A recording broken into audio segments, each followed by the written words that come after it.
Every researcher fears rejections, and citations are a big reason for that. It's not necessarily that people don't cite, but it's how they cite.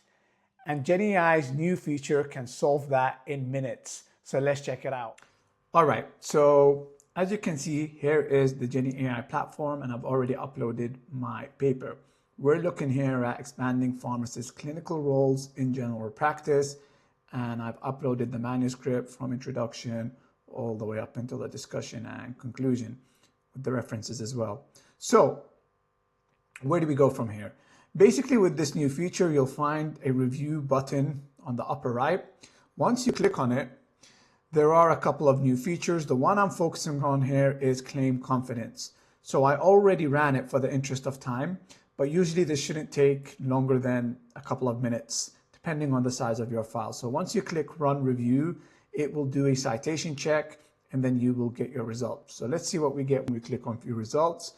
We have a total of 53 suggestions. So this basically means I've looked at your citations and I have 53 suggestions for you. But let's go into specifics. Now, this is where it gets quite interesting. So what Jenni AI's new feature does, it breaks down the potential citation mistakes that you could do. So the first one, which I think is probably the most important one, is misrepresented.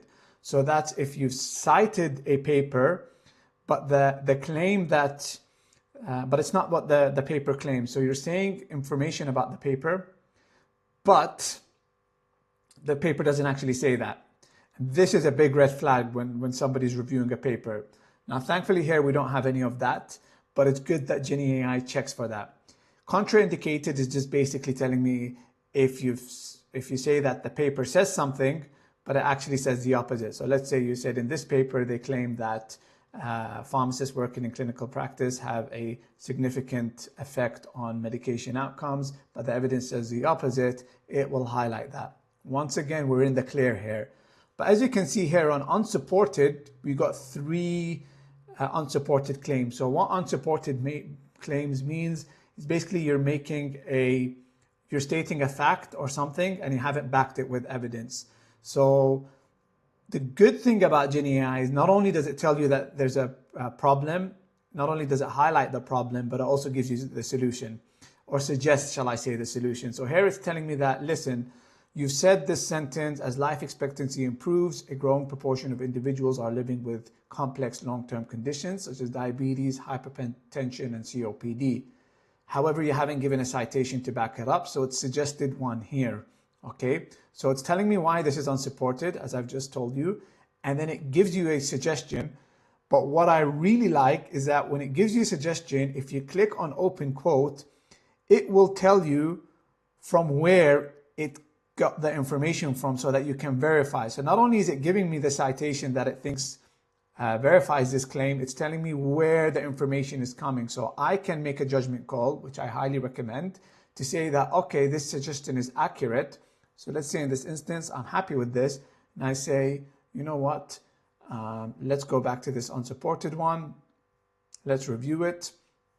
I'm happy with this change, so I can accept. At the same time, this is what I like about Jenni AI, is that you're working collaboratively with the AI. So maybe, for example, I can do a fact check on this one, and let's say I'm not happy with this citation. I'm like, no, it doesn't really say that. I don't like this citation. You can then just go and reject it here at the bottom and say, no, I'm not happy with it. Now, weekly supported. So we've got 38 weekly supported claims. That's a big one. What does weekly supported mean? It basically means that you're making a claim, but the reference that you're citing, it talks about it, but it doesn't support it strongly. There's better evidence out there, basically. And this is really a game changer, to be honest, because it'll tell you why it's weekly supported, which is really cool. So it says here the original citations either lacked provided excerpts or provide only partial support for the specific drivers of mounting pressures. And then it says, I'm providing a new source which directly identifies aging populations, multimorbidity, and increased chronic diseases. So it gives you the suggestion once again. You can open it, have a look at if you're happy with where this information is coming from and it makes sense, and then make the judgment call again. This is really important. And as you said, it's quite common. Sometimes people cite papers The claim is true, but the evidence is not that strong. And as you can see, we have a big case here of 38 to go through. Then there's the overstated, which is just basically means you're exaggerating the claim. Thankfully, we don't have here. And then there is unverifiable, which we have 12 of. So unverifiable could mean a couple of things. It can mean either that just Jenni AI is unable to locate the reference that you're doing. So it doesn't necessarily mean that the reference doesn't exist, but maybe Jenni AI cannot locate it. Or it could be that this reference has been hallucinated, has been a hallucination for those who strongly rely on AI for references, which I don't advocate for. And it also can mean a couple of other things, but it tells you why. So for example, here, it says the excerpt for the original citation was unavailable, making the claim unverifiable. And then it says a new search provided evidence directly supporting the recognized potential of pharmacists. So it's like, I found something which directly supports this claim. Once again, you can have a look at it and then make the decision. So notice how it's so important to not only make sure you're citing things, but the quality of citations.